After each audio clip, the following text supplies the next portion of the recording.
Jurusan Teknik Informatika di 2025. Ini pendapat pribadi ya, kalau misalnya kalian punya opini yang berbeda, kita bisa diskusi di kolom komentar. Gimana prospek dari jurusan ini dan apakah masih worth it untuk ngambil jurusan ini di 2025?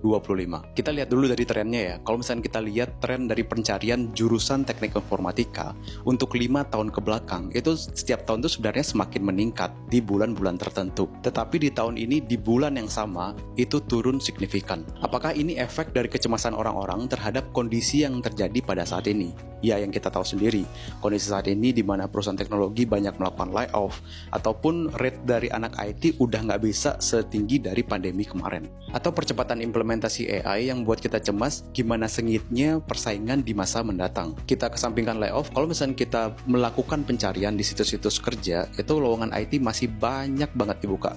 Tapi ya begitu, saingannya juga nggak kalah banyaknya. Selain saingannya tambah banyak, requirement-nya pun juga ikut meningkat. Kalau misalkan kita lihat fenomena pada pandemi kemarin, di mana perusahaan teknologi itu berlomba-lomba untuk mencari talent dengan tawaran gaji yang fantastis, pada saat ini, di tahun ini udah nggak bisa kayak gitu lagi. Kalau kalian lihat sendiri, dari segi rate itu udah mulai di-adjust lagi daripada tahun sebelumnya. Kita susah banget untuk nyari rate yang sama pada saat pandemi kemarin. Tapi bukan berarti jurusan ini udah nggak menarik lagi. Tapi yang perlu kita perhatikan menurut aku pribadi adalah kita perlu lihat kurikulum yang diajarkan pada universitas yang kita mau masukin atau jurusan kita mau masukin.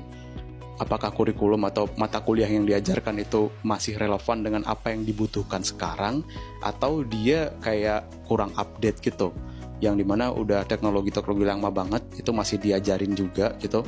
Nah, itu perlu kita perhatikan juga.